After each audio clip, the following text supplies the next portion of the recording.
Shalom saudara pendengar saudara rohani yang dikasihi Tuhan Yesus Kristus. Selamat datang di renungan rohani malam hari ini. Selamat malam, saya berdoa agar saudara sehat selalu. Semoga Roh Kudus hadir di tengah kita saat ini.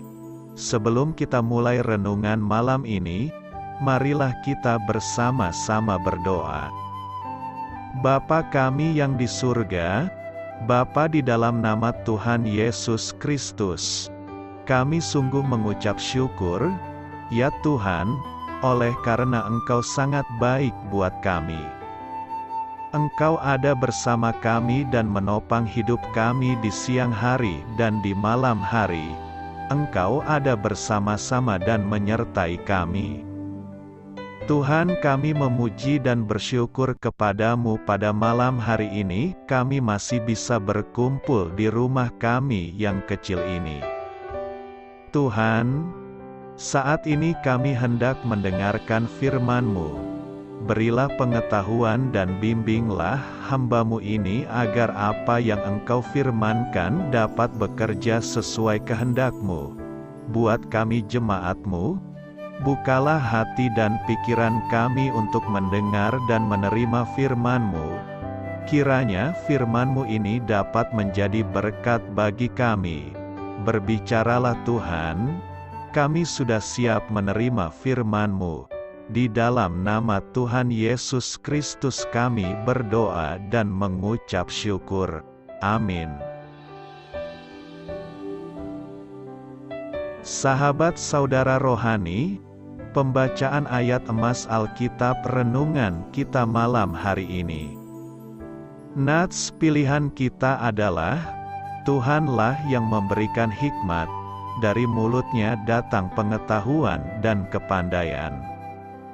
Tertulis dalam kitab Amsal 2 ayat 6, bacaan kita pada malam ini terambil dari kitab Amsal 2 ayat 1 sampai dengan ayat 9. Hai anakku, jikalau engkau menerima perkataanku dan menyimpan perintahku di dalam hatimu, sehingga telingamu memperhatikan hikmat, dan engkau mencenderungkan hatimu kepada kepandaian, ya, jikalau engkau berseru kepada pengertian, dan menunjukkan suaramu kepada kepandaian, jikalau engkau mencarinya seperti mencari perak, dan mengejarnya seperti mengejar harta terpendam, maka engkau akan memperoleh pengertian tentang takut akan Tuhan dan mendapat pengenalan akan Allah. Karena Tuhanlah yang memberikan hikmat, dari mulutnya datang pengetahuan dan kepandaian. Ia menyediakan pertolongan bagi orang yang jujur, menjadi perisai bagi orang yang tidak bercela lakunya, sambil menjaga jalan keadilan, dan memelihara jalan orang-orangnya yang setia. Maka engkau akan mengerti tentang kebenaran, keadilan, dan kejujuran, bahkan setiap jalan yang baik. Amsal 2 ayat 1 sampai dengan ayat 9. Topik dari ayat emas renungan kita adalah, harta karun Alkitab ditemukan oleh mereka yang menggalinya. Mari kita mulai renungan malam kita.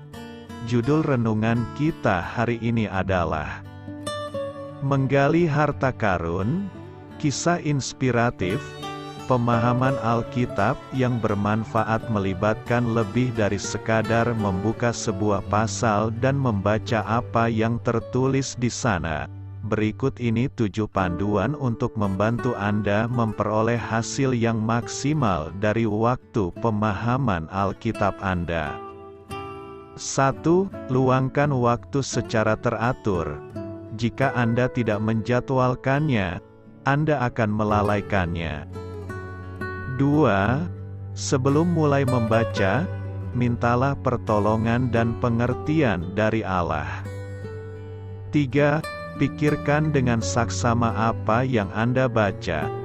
Tidak semua harta karun Alkitab tergeletak seperti kerikil di atas permukaan. Untuk menambang emas, Anda harus menggali. 4. Berusahalah memahami perkataan sang penulis kepada umat pertama yang membaca buku atau surat itu sebelum Anda memutuskan menerapkannya pada saat ini. 5. Catatlah paling sedikit satu kebenaran atau prinsip yang dapat Anda praktikkan.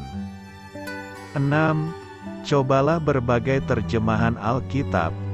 Jika Anda melewatkan kalimat-kalimat tertentu karena kata-kata yang Anda baca sudah terlalu sering dijumpai, maka sebuah terjemahan dapat memusatkan pikiran Anda pada bagian itu dengan cara baru. 7. Jangan putus asa. Ada beberapa bagian Alkitab yang lebih menarik daripada yang lain, dan beberapa bagian mungkin tidak Anda mengerti sama sekali. Namun ada cukup banyak yang dapat Anda pahami. Itu akan mengubah hidup jika diterapkan. Kini bacalah kembali ayat-ayat hari ini dengan mengingat prinsip-prinsip di atas. Kemudian cobalah lagi besok, Anda akan mulai menemukan harta karun di dalam Alkitab. Amin. Marilah kita renungkan di dalam hati kita. Tuhan adalah sumber hikmat, sebab Tuhan adalah hikmat itu sendiri. Karena itu, Allah lah pemberi hikmat bagi manusia. Perkataan atau firman Allah dengan segala perbuatannya yang ajaib adalah penyataan hikmat-Nya yang agung dan mulia. Pada hakikat, Tuhan menganugerahkan hikmat kepada semua orang, meski dalam dimensi atau wujud yang berbeda-beda, sesuai karunia dan talenta yang dianugerahkannya. Tetapi, hikmat yang Tuhan karuniakan itu sangat tergantung pada diri kita dalam menerima dan mengelolanya. Hikmat adalah milik Allah. Sebaliknya, hikmat pemberian Allah yang kita terima, jika kita tidak kerjakan, akan menjadi sia-sia. Jadi, baik untuk mendapatkan hikmat maupun dalam menerima hikmat dari Tuhan, kita tidak boleh pasif. Kita harus aktif mencari dan mengelola hikmat itu agar benar-benar menghasilkan buah sebagai karya dalam hidup kita. Raja Salomo mengungkapkan ada beberapa tanda-tanda orang yang hidup berhikmat, mengerjakan hikmat Tuhan, antara lain, jujur, tidak bercela lakunya, adil, setia. Artinya orang berhikmat akan mengerti dan mengerjakan kebenaran, keadilan, kejujuran, serta berjalan di jalan yang baik. Demikian firman Tuhan hari ini. Karena Tuhanlah yang memberikan hikmat, dari mulut-Nya datang pengetahuan dan kepandaian. Ia menyediakan pertolongan bagi orang yang jujur, menjadi perisai bagi orang yang tidak bercela lakunya, sambil menjaga jalan keadilan, dan memelihara jalan orang-orangnya yang setia. Maka engkau akan mengerti tentang kebenaran, keadilan, dan kejujuran.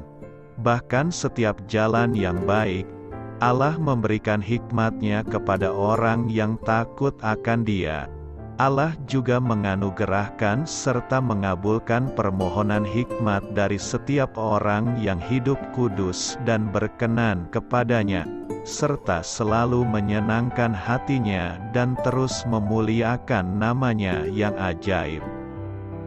Janganlah hikmat pemberian Allah itu menjadi sia-sia hanya karena kebodohan kita yang merasa diri pintar dan berhikmat.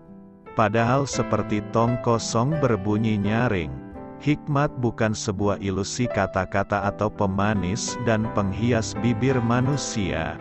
tetapi hikmat adalah firman Tuhan yang dinyatakan dalam perkataan maupun perbuatan.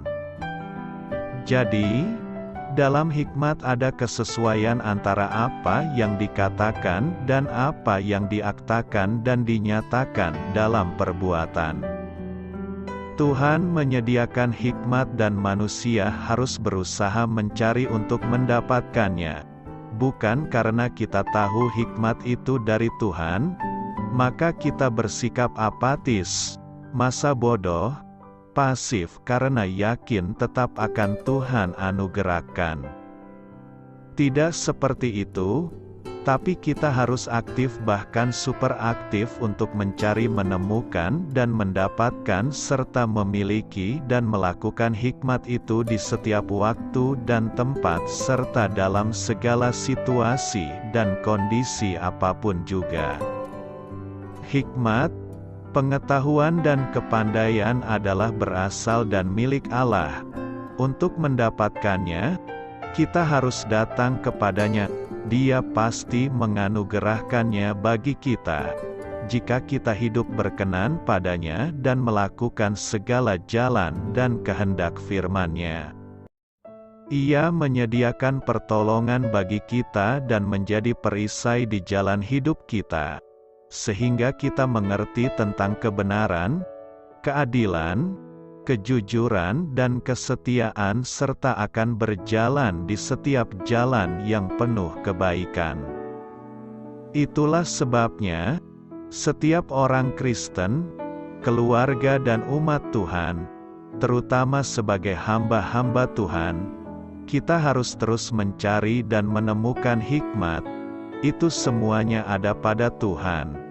Karena itu datanglah kepadanya dengan hati sebagai hamba, mintalah maka Dia pasti menganugerahkan hikmat itu kepada kita yang memohon kepadanya dalam ketaatan penuh. Siapapun dan dimanapun kita berada, hiduplah dalam hikmat Tuhan. Sebab jika kita hidup bersama Tuhan, kita pasti diperlengkapi, ditolong, dipimpin dan dituntun oleh Tuhan Yesus. Maka lakukanlah semua perintah Tuhan, niscaya kita hidup dalam hikmat-Nya. Kita dan keluarga pun akan Tuhan Yesus berkati sekarang sampai seterusnya, selamanya. Hikmat adalah satu hal terpenting dalam kehidupan kita. Kata hikmat itu sendiri memiliki arti kebijaksanaan, pengertian, pengetahuan dan juga kepandaian. Dalam Amsal ini amat jelas ditegaskan bahwa Tuhanlah yang memberi hikmat. Bahkan secara eksplisit Amsal menyatakan bahwa pengetahuan dan kepandaian itu berasal dari mulut Tuhan. Dalam sebuah dunia penuh konflik, dendam kesumat kaum intoleran, penodaan dan penghujatan agama, maka kita baik pribadi maupun komunitas amat membutuhkan hikmat Tuhan. Dalam membuat keputusan kita memerlukan hikmat, untuk memahami segala hal dibutuhkan hikmat, terlebih lagi untuk menyelami pikiran dan kehendak Tuhan melalui firman-Nya. Hikmat akan kita peroleh ketika kita membangun keintiman dengan Tuhan dan mengutamakan Dia dalam segala hal. Kita dapat belajar dari kehidupan Daniel dan teman-temannya yaitu Sadrah, Mesakh dan Abednego. Mereka adalah anak-anak muda yang memiliki kuatisa hidup luar biasa seperti tertulis. Kepada keempat orang muda itu Allah memberikan pengetahuan dan kepandaian tentang berbagai-bagai tulisan dan hikmat. Sedang Daniel juga mempunyai pengertian tentang berbagai-bagai penglihatan dan mimpi. Daniel 1 ayat 17. Mereka tidak begitu saja memiliki pengetahuan dan kepandaian, hikmat, tetapi Tuhanlah yang memberikan kepada mereka takut akan Dia dengan tidak menajiskan dirinya dengan santapan raja dan dengan anggur yang biasa diminum raja. Daniel 1 ayat 8a. Dalam situasi yang sulit mereka tetap taat dan mampu mempertahankan hidup benar di hadapan Tuhan. Mereka tidak takut kepada ancaman raja, melainkan lebih tunduk kepada Tuhan. Maka Tuhan sangat memperhatikan dan membela mereka, sehingga kehidupan mereka berempat menjadi kesaksian bagi orang-orang zaman itu. Hikmat lebih dari sekadar pengetahuan. Hikmat memampukan kita menerapkan pengetahuan yang kita miliki dalam situasi keseharian, termasuk situasi yang pelik. Rasul Yakobus mengingatkan bahwa Allah akan memberikan hikmat dengan murah hati jika kita meminta kepadanya. Yakobus 1 ayat 5. Dengan petunjuk hikmatnya, dalam situasi yang tampak buntu sekalipun, kita akan dicelikkan untuk melihat jalan terang dan dimampukan untuk mengatasinya. Karena itu, mari terus dan rutin berdoa agar Tuhan menganugerahkan hikmat dan visi sehingga kita tetap mampu menjalani kehidupan dengan baik sambil memasyurkan nama-Nya. Doa saya menyertai saudara sekalian. Saya memberkati Anda agar sewaktu Anda mencarinya dari Dia, Bapa Surgawi Anda akan memberikan bagi Anda roti harian Anda. Dalam nama Yesus Kristus, Tuhan yang berkuasa atas alam semesta dan menuntun kita kepada iman yang menyelamatkan, Tuhan Yesus menyertai senantiasa. Terima kasih sudah berkenan mendengarkan renungan malam saudara rohani. Tuhan memberkati. Amin.